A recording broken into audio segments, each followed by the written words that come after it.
Hi, welcome to the Baby Sleep Magic Podcast. My name is Chantal Murphy, and today's episode we're going to be talking a little bit about night weaning and what your options are in the event that you want to reduce night feedings or eliminate them altogether. So how do you know your baby is ready? Usually, once your baby is beyond 6 months and they're on 3 good meals a day is a good indicator.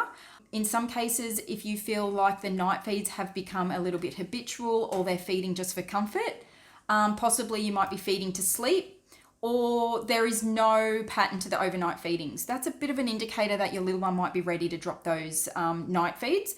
The big red flag that I've got is if your baby wakes up in the morning and is not interested in either milk or breakfast to start with, then that's a really big indicator that you're either having too much milk through the night or the milk is being offered too close to your wake up time or morning or breakfast. Okay, so, I've got a few tips on how to eliminate night weaning or, a few pointers on how to move forward on this. My first option would be gradual reduction. So, whether you're bottle feeding or breastfeeding, what you can do is time it. If you're breastfeeding, time it. Time how long your little one spends on the breast. And then what you want to do over a period of time is reduce the time they're spending on the breast through the night. So as an example, they might be spending 10 minutes on the breast at each feed. And ideally, especially for babies over the age of 6 months, you really want to try and limit those feeds to at least 4 hours apart. But, like I said, when they're feeding and it is around 10 minutes, then what you want to start doing is reducing it down to 8 minutes and do that for 3 or 4 nights.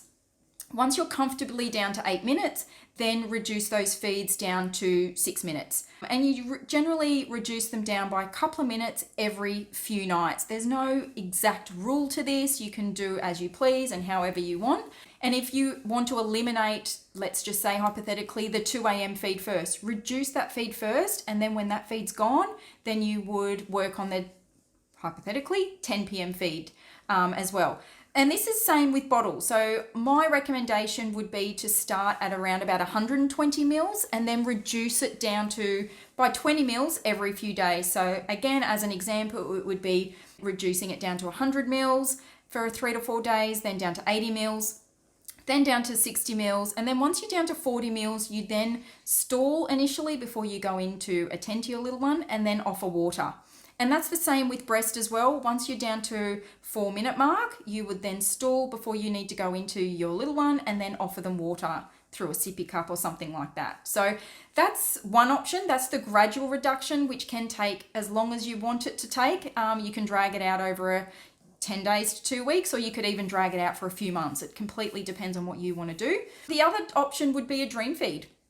As an example, you could implement a dream feed anywhere between 10 and 11 p.m. It's ideally done when mum or dad goes to bed. So what you're not doing is going to bed and waking up an hour later to feed your little one. That's what you want to try and avoid. So yeah, you would implement the dream feed between 10 and 11 and you would offer the milk when they are asleep. So whether it's breast or bottle, you would feed it to them when they're asleep. So as an example, for breast, you would need to obviously pick your baby up, prop them on the breast, wake them up a slight bit so they latch on and they feed. You don't want this opportunity to be missed. You need them to feed and feed well. And then when they're done, they just go straight back to sleep and straight back to their cot. If they stir and wake up, it's no big deal. What they haven't done is wake for the feed and they're not waking and getting rewarded with food. That's what we're trying to avoid here. What a dream feed does, it is their tummy getting full without them even realizing. So as an example, if they then get fed at 10 or 11 and they wake up at 11:30 or 12, in your gut that your baby is fed. They do not need to be fed again because you fed them. And that's generally the best option to take when there's frequent wakings or habitual wakings. That's generally the best option. And how to eliminate the dream feed or reduce the dream feed?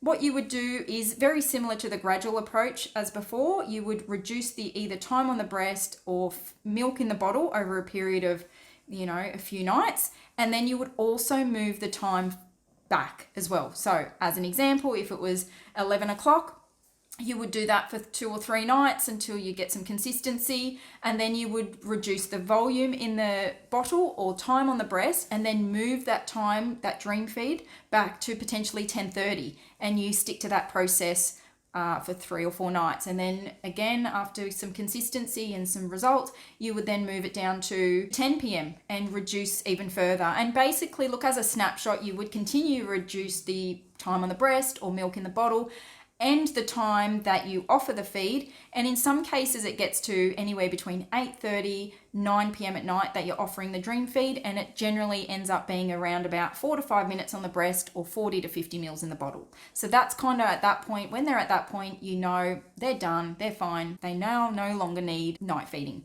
And then you can cease the dream feeds. Cold turkey is another option. This you really need to be completely and utterly confident to know that your little one is eating the right amounts of food through the day.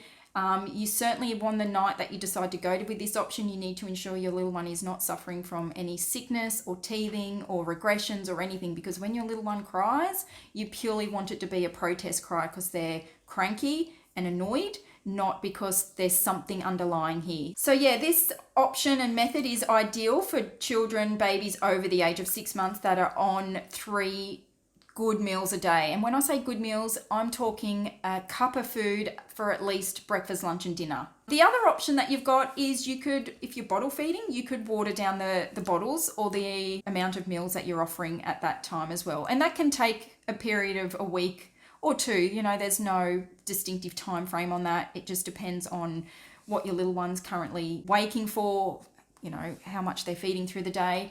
Because as I've said a million times before, babies and toddlers are very good at controlling their own calories. So if they are genuinely hungry through the night, no amount of rubbing, rocking, patting will work. They will be hungry and they will continue to cry and cry and cry until they get what they want, which is milk. They're hungry. So what you then need to do gradually, probably is your best option at this point, is to gradually reduce what they have through the night. So, but in addition to that, you need to ensure you're offering extra calories through the day to make up for it. So yeah, if you wanted any other info or a bit of guidance on where to go to from here, I do have some videos and some options available on my Instagram in my story highlights. I've done some on food. There's a menu in there. There's some examples in there of what babies can eat at certain ages. And I've got a few other videos in there in regards to food and night weaning and things like that. So hopefully those tips help. And feel free to share this with another mum or a friend who you think might get some benefit from it.